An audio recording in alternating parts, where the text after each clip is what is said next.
Spring break is really cool, pun potentially intended. This is the 31st episode of the first season of Postcards from Baxter, and this takes place in Iqaluit, Nunavut, in Canada.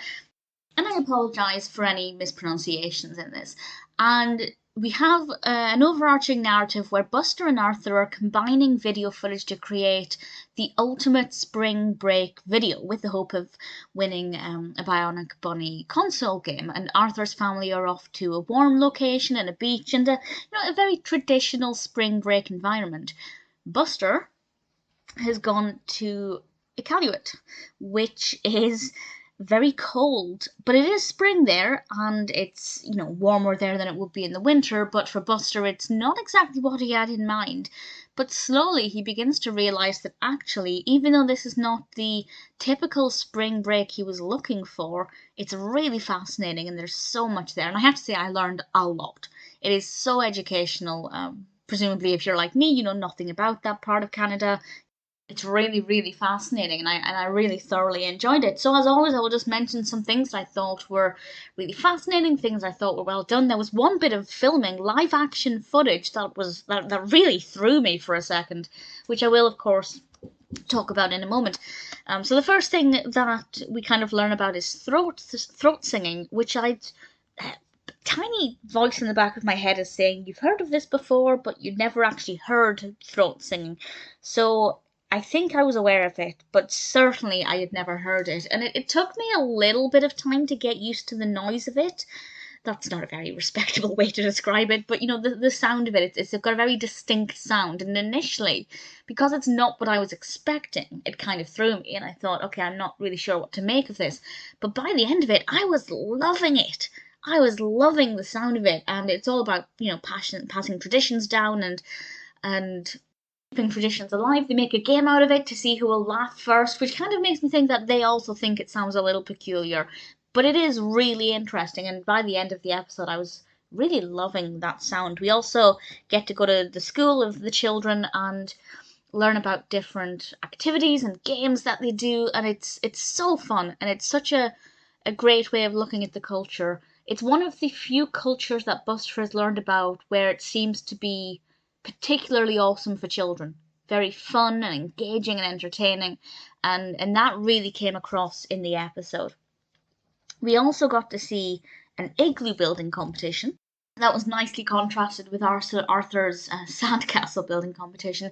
And I will say, I was really pleased to see that the igloos were not made out of blocks the way they are in TV shows, and particularly cartoons, where they're made out of blocks of ice that look like bricks.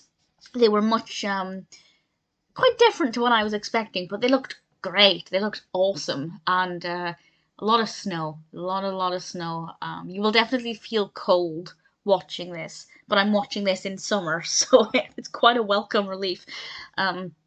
We also had Buster accidentally used the word Eskimo, and the girl he was talking to, explained that they prefer the term Inuit, which I think was obviously a very informative thing, and I think even now there's a lot of confusion about which is the correct term or the preferred term, so it was nice to have somebody who identifies as Inuit to explain that they prefer the term Inuit, because everybody else who doesn't identify as Inuit just doesn't seem to know which is the correct term.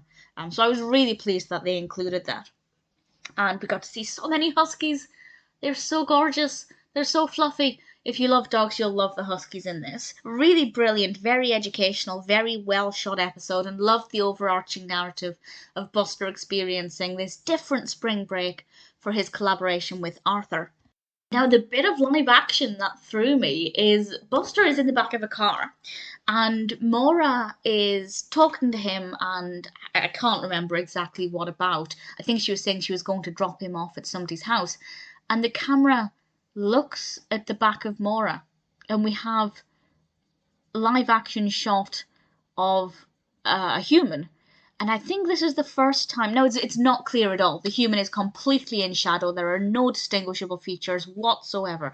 But I think it's the first time we've seen a live action version of Maura, and it was just a little bit peculiar and kind of threw me for a second, because I've only ever considered Maura and Carlos as animated characters. and it just, I don't know, it struck me as a little bit peculiar and kind of made me stop and think. And it was literally split second, and you really cannot see this person. Like, I literally don't know who the person is. But it was just, it was definitely a first as far as I'm aware, and was very unexpected. But ultimately, spring break, I guess, as with Buster, it was not what I was expecting from a spring break titled episode, but it was delightful and really fascinating. And I really, really thoroughly enjoyed it.